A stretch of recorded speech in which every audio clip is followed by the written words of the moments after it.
ಶ್ರೀ ಗುರು ರಾಘವೇಂದ್ರಾಯ ನಮಃ. ವಿಡಿಯೋ ನೋಡ್ತಿರೋ ಎಲ್ಲರಿಗೂ ನನ್ನ ನಮಸ್ಕಾರಗಳನ್ನ ತಿಳಿಸ್ತಾ ಇವತ್ತಿನ ವಿಡಿಯೋದಲ್ಲಿ ಗೌರಿ ಹಬ್ಬ ಇನ್ನೂ ಒಂದೆರಡು ಮೂರು ದಿನ ಇದೆ ಅನ್ನೋ ಹಾಗೆ ನನ್ಗೊಂದೆರಡು ಅನುಭವಗಳಾಯ್ತು ರಾಯರಿಂದ, ಅದನ್ನ ತಿಳಿಸ್ತಾ ಇದ್ದೀನಿ ಈ ವಿಡಿಯೋದಲ್ಲಿ.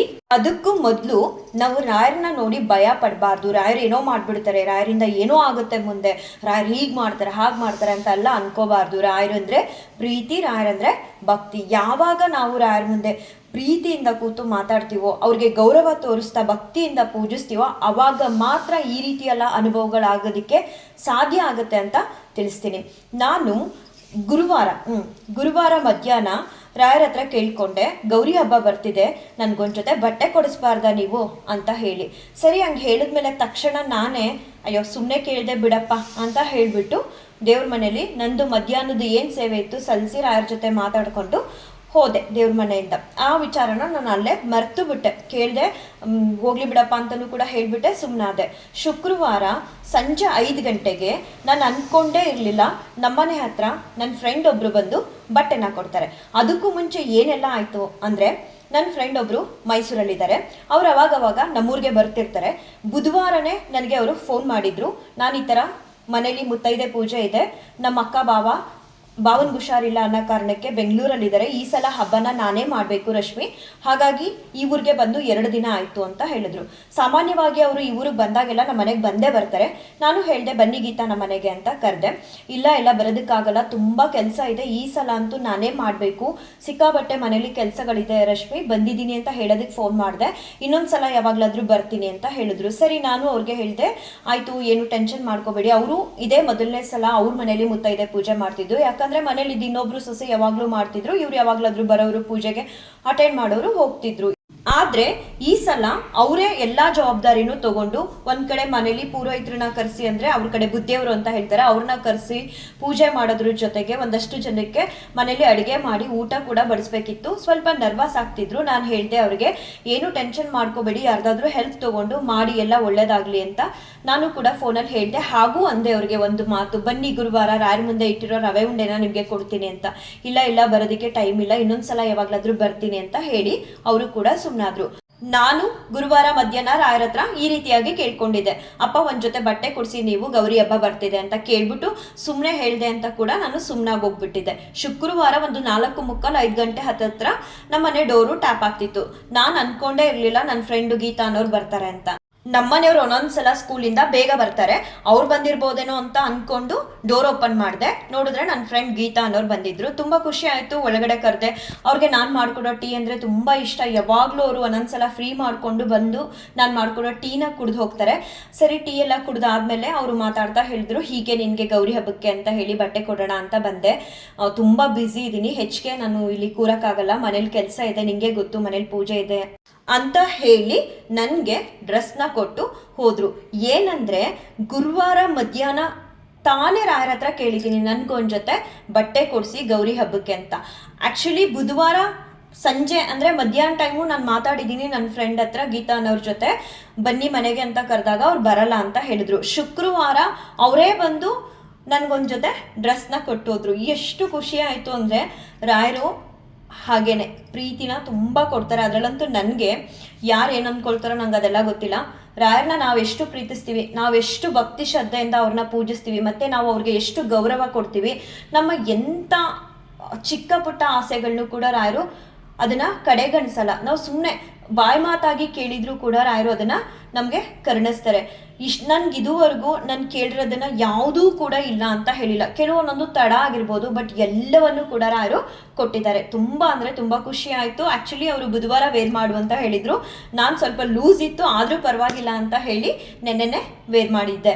ಈ ಒಂದು ಅನುಭವ ನನಗೆ ತುಂಬಾ ಸಂತೋಷ ಮತ್ತೆ ಖುಷಿನ ತಂದ್ಕೊಟ್ರೆ, ಇನ್ನೊಂದು ಅನುಭವ ಆಯ್ತು, ಆ ಖುಷಿಗೆ ಕಣ್ಣಲ್ಲಿ ನೀರೇ ಬಂತು. ಆ ಅನುಭವ ಏನಂದ್ರೆ, ನನಗೆ ಸ್ವಲ್ಪ ದಿನಗಳ ಹಿಂದೆನೆ ರಾಯರು ಒಂದು ಸೂಚನೆಯನ್ನ ಕೊಟ್ಟಿದ್ರು. ಒಬ್ರು ರಾಯರ ಭಕ್ತರಿದ್ದಾರೆ, ಅವ್ರಿಗೆ ನಾನು ನಮ್ಮನೆಯಿಂದ ಕುಂಕುಮನ ಕಳಿಸ್ಬೇಕು ಅಂತ ಹೇಳಿ. ಸರಿ ನಾನು ರಾಯರು ಹೇಳಿದ ತಕ್ಷಣನೇ ತುಂಬ ಖುಷಿ ಆಯಿತು. ಆ್ಯಕ್ಚುಲಿ ನನಗೆ ಅವ್ರ ಮೇಲೆ ಒಂಥರ ಪ್ರೀತಿ ಗೌರವ ಇದೆ. ಅದರಲ್ಲೂ ರಾಯರು ನಮ್ಮನೆಯಿಂದ ಅವ್ರಿಗೆ ನಾನು ಕುಂಕುಮನ ಕಳಿಸ್ಬೇಕು ಅನ್ನೋ ಸೂಚನೆಯನ್ನು ಕೊಟ್ಟಿದ್ದಾರೆ ಅಂದರೆ ಆ ಮಾತನ್ನ ತಪ್ಪದೇ ಇಲ್ಲಪ್ಪ, ನಾನು ಕಳಿಸ್ಕೊಡ್ತೀನಿ ಅಂತ ಹೇಳಿ ಸುಮ್ಮನಾದೆ. ಗೌರಿ ಹಬ್ಬ ಹತ್ರ ಬಂತು. ನನ್ನ ಫ್ರೆಂಡು ನನಗೆ ಡ್ರೆಸ್ ಕೊಡ್ತೀನ, ನಾನು ಕೂಡ ಆಚೆ ಹೋಗಿ ಇನ್ನೊಂದು 2-3 ತೊಗೊಂಡೆ. ತೊಗೊಳಕ್ಕೆ ಅಂತ ಹೋಗಿದ್ದ ಉದ್ದೇಶನೇ ಬೇರೆ ಇತ್ತು. ನೋಡಿದ್ರೆ ಅಲ್ಲಿ ನಾನು ನನಗೆ ತೊಗೊಂಡು ಮನೆಗೆ ಬಂದ್ಬಿಟ್ಟೆ. ರಾಯರಿಗೆ ಹೇಳ್ಕೊಂಡ್ರೆ ಆಯಿತು ಅಂತ ಹೇಳ್ಬಿಟ್ಟು ನಾನು ಏನು ಹೇಳೋಕ್ಕೂ ಹೋಗಲಿಲ್ಲ ರಾಯರಿಗೆ. ಮತ್ತು ಶನಿವಾರ ಆಯಿತು, ಮತ್ತು ಭಾನುವಾರ ಬಂತು. ಭಾನುವಾರನೂ ಕೂಡ ರಾಯರು ನನಗೆ ಸೂಚನೆನ ಕೊಟ್ಟರು, ಈ ರೀತಿಯಾಗಿ ನೀನು ಅವ್ರಿಗೆ ಕುಂಕುಮನ ಕಳಿಸ್ಬೇಕು ಅಂತ. ನಾನು ಆ್ಯಕ್ಚುಲಿ ನಾನೇ ಬಂದು ಹೇಳಬೇಕು ರಾಯರಿಗೆ, ನಾನು ಹಿಂಗೆ ಮೊನ್ನೆ ಹೋದಾಗ ಈ ರೀತಿ ಮಾಡಿಬಿಟ್ಟೆ ಅಂತ ಹೇಳಬೇಕು ಅಂದ್ಕೊಳ್ತಿದ್ದೆ. ನಾನು ಹೇಳಲೇ ಇಲ್ಲ. ನೋಡಿದ್ರೆ ರಾಯರೇ ನನಗೆ ಹೇಳ್ತಿದ್ದಾರಲ್ಲ ಮತ್ತೆ ಸೂಚನೆ ಕೊಟ್ಟು ಅಂತ ಹೇಳಿ ಹೋಗಿ ನಾನು ಅವ್ರಿಗೆ ಕುಂಕುಮನ ಕಳಿಸೋದಕ್ಕೆ ಮನೆಯಲ್ಲಿ ಎಲ್ಲ ರೀತಿ ರೆಡಿನ ಮಾಡಿಕೊಂಡೆ. ಅದರಲ್ಲೂ ಏನು ವಿಶೇಷ ಅಂದರೆ ಆ ಕುಂಕುಮದಲ್ಲಿ ನಾನು ಏನೇನು ಇಟ್ಟು ಕಳಿಸ್ಬೇಕು, ಹೇಗಿಡಬೇಕು, ಮತ್ತು ಮನೇಲಿ ಪೂಜೆ ಮಾಡೇ ಕಳಿಸ್ಬೇಕು ಅನ್ನೋದನ್ನು ಕೂಡ ರಾಯರು ಸೂಚನೆನ ಕೊಟ್ಟರು. ಸರಿ, ಅವ್ರು ಹೇಳಿದಂಗೆಲ್ಲ ನಾನು ಕೂಡ ಮಾಡಿದೆ. ಒಂದ್ಸಲ ಅನ್ನಿಸ್ತಿತ್ತು, ಯಾಕೆ ರಾಯರು ನನ್ನ ಕೈಲಿ ಇಷ್ಟೆಲ್ಲ ಮಾಡಿಸಿ ಅವ್ರಿಗೆ ಕಳಿಸ್ತಿದ್ದಾರೆ ಅಂದರೆ ರಾಯರು ಹೇಳಿದ ಮಾತನ್ನ ನಾನು ಚಾಚು ತಪ್ಪದೆ ಮಾಡದೇ ಇರಲ್ಲ, ಮಾಡೇ ಮಾಡ್ತೀನಿ. ಅದೇನೇ ಆದರೂ ಸರಿ ರಾಯರು ಸೂಚನೆ ಕೊಟ್ಟಿದ್ದಾರೆ ಅಂದರೆ ಮಾಡೇ ಮಾಡ್ತೀನಿ. ಸರಿ, ರಾಯರು ಹೇಳ್ತಿದ್ದಾರೆ ಮತ್ತು ನನಗೂ ಕೂಡ ಅವ್ರ ಮೇಲೆ ಒಂಥರ ಪ್ರೀತಿ ಗೌರವ ಇದೆ ಅಲ್ವಾ ಅಂತ ಹೇಳಿ ರಾಯರು ಹೇಳಿದ ರೀತಿಲೇ ಮನೇಲಿ ಪೂಜೆ ಎಲ್ಲ ಮಾಡಿದೆ, ಪ್ಯಾಕ್ ಎಲ್ಲ ಮಾಡಿ ಕಳಿಸ್ಕೊಟ್ಟೆ. ಮತ್ತು ಯಾಕೆ ರಾಯರು ನನ್ನ ಕೈಲಿ ಕಳಿಸ್ಕೊಟ್ರು, ಯಾಕೆ ನನ್ನಿಂದನೇ ರಾಯರು ಕಳಿಸ್ಕೊಟ್ರು, ನನಗೆ ಯಾಕೆ ಆ ರೀತಿ ಮನ್ಸ್ಕೊಟ್ರು ಅಂತ ನನ್ನೊಳಗಡೆ ನಾನೇ ತುಂಬ ಪ್ರಶ್ನೆ ಹಾಕೊಳ್ತಿದ್ದೆ. ಅದಾದಮೇಲೆ ನಿನ್ನೆ ಮಧ್ಯಾಹ್ನ ನನಗೊಂದು ವಾಯ್ಸ್ ನೋಟ್ ಬಂತು. ಆವಾಗ ಒಂದು ಕ್ಲಾರಿಟಿ ಸಿಕ್ತು, ಯಾಕೆ ನಮ್ಮನೆಯಿಂದನೇ ರಾಯರು ಅವ್ರಿಗೆ ಕುಂಕುಮನ ಕಳ್ಸೋದಕ್ಕೆ ಹೇಳಿದ್ದಾರೆ ಅನ್ನೋದು.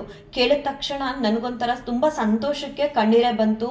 ಮೈಯೆಲ್ಲ ಜುಮ್ ಅಂತ ಅನ್ಸೋದಕ್ಕೆ ಶುರುವಾಯಿತು. ಯಾಕಂದರೆ ಒಂದು 10-15 ದಿನದಿಂದನೇ ನನಗೆ ಸೂಚನೆನ ಕೊಟ್ಟಿದ್ರು, ನಾನು ಮರ್ತೆ. ಅದಾದಮೇಲೆ ಪುನಃ ಅವರೇ ನೆನಪು ಮಾಡಿ ಭಾನುವಾರ ನನ್ನ ಕೈಲಿ ಕುಂಕುಮನ ಅವ್ರ ಮನೆಗೆ ಕಳಿಸಿದ್ರು. ಕಾರಣ ಅವ್ರ ಮನೇಲಿ ಹಬ್ಬ ಮಾಡೋ ಹಾಗಿರ್ಲಿಲ್ವಂತೆ. ಅದನ್ನು ಕೇಳಿ ತುಂಬ ಒಂಥರ ನಾನು ಮರೆತರೂ ಕೂಡ ರಾಯರು ಅವರ ಒಬ್ಬ ಭಕ್ತೆ ಮನೆಯಲ್ಲಿ ತವ್ರ ಮನೆಯಿಂದ ಕುಂಕುಮ ಬಂದಿಲ್ಲ ಅಂತನೋ ಅಥವಾ ಹಬ್ಬ ಮಾಡ್ತಿಲ್ಲ ಅಂತನೋ ಫೀಲ್ ಮಾಡ್ಕೋಬಾರ್ದು ಅನ್ನೋ ಕಾರಣಕ್ಕೆ ರಾಯರು ನಮ್ಮ ಮನೆಯಿಂದನ ಕುಂಕುಮನ ಕಳಿಸ್ಕೊಟ್ರಲ್ಲ ಅಂತ ತುಂಬ ಅಂದರೆ ತುಂಬ ಸಂತೋಷ ಆಯಿತು. ಕೆಲವೊಂದೊಂದು ಸಂತೋಷಗಳನ್ನ ನಾವು ಎಷ್ಟೇ ಸಲ ಸಂತೋಷ ಆಯಿತು ಅಂತ ವಿಡಿಯೋದಲ್ಲಿ ಹೇಳ್ಕೊಂಡ್ರೂ ಕೂಡ ಅಸಾಧ್ಯ ಅದನ್ನು ವ್ಯಕ್ತಪಡಿಸೋದಕ್ಕೆ. ಅದು ನೆನಪಾದಾಗೆಲ್ಲ ಮನಸ್ಸೊಳಗಡೆ ಒಂದು ನಗು ಅನ್ನೋದು ಬರುತ್ತೆ. ನಮ್ಮೊಳಗಡೆನೆ ನಾವು ಸಂತೋಷನ ಪಡ್ತೀವಿ. ತುಂಬ ಅಂದರೆ ತುಂಬ ಖುಷಿ ಆಯಿತು. ಮತ್ತು ಈ 2 ದಿನ ಕೂಡ ಹಬ್ಬ ನನಗೆ ಹೇಗೆ ಮಾಡಬೇಕು ಏನು ನಂಗೆ ಗೊತ್ತಿಲ್ಲ ಅಪ್ಪ. ನನಗೆ ಏನಂದರೆ ನನ್ನ ತಲೆಯಲ್ಲಿ ನನ್ನ ಮನಸ್ಸಲ್ಲಿ ಇರೋದು ರಾಯರು ಒಬ್ಬರು ಇದ್ದರೆ ಸಾಕು, ಎಲ್ಲವೂ ಕೂಡ ಇದ್ದ ಹಾಗೆ, ಎಲ್ಲರೂ ಕೂಡ ದೇವತೆಗಳ ಆಶೀರ್ವಾದನೂ ನನಗೆ ಸಿಕ್ತ ಹಾಗೆ. ನಾನು ಬೇರೆ ದೇವರುಗಳ ಆಶೀರ್ವಾದಕ್ಕೋಸ್ಕರ ಇದೇ ಪೂಜೆ ಮಾಡಬೇಕು, ಈ ಪೂಜೆ ಮಾಡಬಾರ್ದು ಆ ಥರ ಏನಿಲ್ಲ. ನನಗೆ ಗೊತ್ತಿರೋದು ರಾಯರು ಒಂದೇ, ರಾಯರನ್ನ ಪೂಜಿಸೋದು, ಅದು ಬಿಟ್ಟರೆ ಬೇರೆ ಏನೂ ಗೊತ್ತಿಲ್ಲ. ನಾನು ಹೇಳಿದ್ದೆ ಈ ಥರ ಗೌರಿ ಹಬ್ಬ ಬರ್ತಿದೆ, ಅದೇನು ಮಾಡಿಸ್ತೀರಾ ಅಪ್ಪ ನನ್ನ ಕೈಲಿ, ನೀವು ಮಾಡಿಸ್ಬೇಕು ಅಂತ ಹೇಳಿ ಕೇಳ್ಕೊಂಡಿದ್ದೆ. ಮತ್ತು ಕೆಲವರು ಮನೆಗಳಲ್ಲಿ ಬಾಗ್ನ ಕಟ್ತಾರೆ ಮರದ್ದು. ನಾನು ಆ ಥರ ಮರದ ಬಾಗ್ನ ಏನು ಇಟ್ಟು ಪೂಜಿಸೋದಕ್ಕೆ ಹೋಗಲಿಲ್ಲ. ಯಾಕಂದರೆ ಲಾಸ್ಟ್ 2 ಇಯರ್ಸ್ ಮನೇಲೇ ಮರದ ಬಾಗ್ನಗಳು ಹಾಗೆ ಉಳ್ಕೊಂಡಿದೆ. ಹಾಗಾಗಿ ತಟ್ಟೆಲೆ ಬಾಗ್ನಗಳನ್ನ ಕಟ್ಟಿ ರಾಯರಿಗೆ ಹೇಳಿ ನಾನೇನಾದರೂ ತಪ್ಪು ಮಾಡಿದ್ರೆ ಕ್ಷಮಿಸಿ, ನನಗೆ ತಿಳಿದು ನೀವು ನನ್ನ ಮಾಡೋವಂತಹ ಪೂಜೆನ ನನಗೆ ಜ್ಞಾನ ಕೊಟ್ಟು ಮಾಡಿಸ್ಬೇಕು ಅಂತ ಕೇಳ್ಕೊಂಡಿದ್ದೆ. ಅದೇ ರೀತಿ ಏನು ಆಶ್ಚರ್ಯ ಅಂದರೆ ಅವತ್ತು ಗೌರಿ ಹಬ್ಬದ ದಿನ ಹೇಳೋದಕ್ಕೆ ಅಸಾಧ್ಯ. ಗೌರಮ್ಮನ್ನ ಪೂಜಿಸೋ ಟೈಮಲ್ಲಿ ಒಂಥರ ವೈಬ್ರೇಷನ್ನು ಹೆಂಗಿತ್ತು ಅಂದರೆ ತುಂಬ ಖುಷಿ ಆಗ್ತಿತ್ತು. ಆಮೇಲೆ ಇನ್ನೊಂದೇನು ಅಂದರೆ ನನ್ನನ್ನು ಎಷ್ಟು ಬದಲಾಯಿಸ್ತಿದ್ದಾರೆ ರಾಯರು ಅಂದರೆ, ಮುಂಚೆ ಎಲ್ಲ ಗೌರಿ ಹಬ್ಬ ಬಂತು ಅಂದರೆ ಸಾಕು, ಗಂಡನ ಮನೆಯಿಂದ ಕುಂಕುಮ ಬರಲಿಲ್ಲ, ಅಮ್ಮನ ಮನೆಯಿಂದ ಕುಂಕುಮ ಬರಲಿಲ್ಲ, ನನ್ನ ಅಕ್ಕದಿರು ಕೊಡಲಿಲ್ಲ, ಅವ್ರು ಕೊಡಲಿಲ್ಲ, ಇದೇ ಅಳದೆ. ಆದರೆ ಇವಾಗ ಎಷ್ಟು ನನ್ನನ್ನು ಅವರು ಚೇಂಜ್ ಮಾಡಿದ್ದಾರೆ ಅಂದರೆ ನನಗೆ ಯಾರೂ ಬೇಡ, ಯಾವುದೂ ಬೇಡ. ಯಾಕಂದರೆ ನನಗೆ ಅಪ್ಪ ಅಮ್ಮ ಆಗಿ ರಾಯರೇ ಕೂತಿದ್ದಾರೆ. ನಾನು ಏನು ಕೇಳ್ಕೊಂಡ್ರು ರಾಯರು ಇವತ್ತಿನವರೆಗೂ ಇಲ್ಲ ಅಂತಲೇ ಹೇಳಿಲ್ಲ. ಅಷ್ಟು ನನಗೆ ಅನುಗ್ರಹನ ಮಾಡ್ತಾ, ನನ್ನ ಮಾತಿಗೆಲ್ಲ ಸ್ಪಂದಿಸ್ತಾ, ನನ್ನ ಕೈ ಹಿಡಿದು ನಾನಿದ್ದೀನಿ ನಿನ್ನೆಲ್ಲ ಕಷ್ಟಗಳಲ್ಲೂ, ನಿನ್ನೆಲ್ಲ ದುಃಖಗಳಲ್ಲೂ, ನಿನ್ನೆಲ್ಲ ಇಷ್ಟಗಳಲ್ಲೂ ಅಂತ ಹೇಳಿ ರಾಯರು ನನ್ನನ್ನು ಅನುಗ್ರಹ ಮಾಡ್ತಾ ಕರ್ಕೊಂಡು ಹೋಗ್ತಾ ಇದ್ದಾರೆ. ಇದು ಎಲ್ಲಿವರೆಗೂ ಹೋಗುತ್ತಾ ನನಗೆ ಗೊತ್ತಿಲ್ಲ. ನಾನಂತೂ ರಾಯರಿಗೆ ಹೇಳೋದು, ನನಗೆ ಏನು ಕೊಡ್ತೀರಾ ಏನು ಕೊಡಲ್ಲ ನನಗೆ ಬೇಡ, ನಿಮ್ಮಲ್ಲಿ ಭಕ್ತಿ ಅನ್ನೋದನ್ನು ಕೊಡಿ, ನಿಮ್ಮ ಜೊತೆ ಇನ್ನೂ ಹೆಚ್ಚಿನ ಬಾಂಧವ್ಯ ಅನ್ನೋದನ್ನು ನಾನು ಬೆಳೆಸ್ಕೋಬೇಕು, ಅದಕ್ಕೆ ಅವಕಾಶ ಮಾಡಿಕೊಡಿ ಅಂತ ಕೇಳ್ಕೊಳ್ತೀನಿ. ಯಾವಾಗಲೂ ಭಯ ಪಟ್ಕೊಂಡು ರಾಯರು ಹಿಂಗೆ ಮಾಡಿಬಿಡ್ತಾರೆ ನಿಮಗೆ, ಹಂಗೆ ಮಾಡಿಬಿಡ್ತಾರೆ ಅಂತ, ಅದೆಲ್ಲ ತಪ್ಪು. ರಾಯರಿಗೆ ನಾವೆಷ್ಟು ಪ್ರೀತಿಯಿಂದ ಮಕ್ಕಳ ಹಾಗೆ ಕೂತು ಮಾತಾಡಬೇಕು, ಮಕ್ಕಳ ಹಾಗೆ ಅವ್ರಿಗೆ ನಾವು ಭಕ್ತಿನ ವ್ಯಕ್ತಪಡಿಸ್ಬೇಕು, ಅವ್ರನ್ನ ಗೌರವಿಸ್ಬೇಕು. ಆವಾಗ ನೋಡಿ ಈ ರೀತಿ ಎಲ್ಲ ಅನುಭವಗಳು ಆಗುತ್ತೆ. ರಾಯರು ಎಲ್ಲರಿಗೂ ಒಳ್ಳೇದು ಮಾಡಲಿ, ರಾಯರು ಎಲ್ಲರನ್ನೂ ಕಾಪಾಡಲಿ ಅಂತ ಬೇಡ್ಕೊಳ್ತಾ ರಾಯರ ಹತ್ರ ಈ ವಿಡಿಯೋನ ಏನು ಮಾಡ್ತೀನಿ. ಶ್ರೀಕೃಷ್ಣಾರ್ಪಣಮಸ್ತು, ಶ್ರೀಕೃಷ್ಣಾರ್ಪಣಮಸ್ತು, ಶ್ರೀಕೃಷ್ಣಾರ್ಪಣಮಸ್ತು.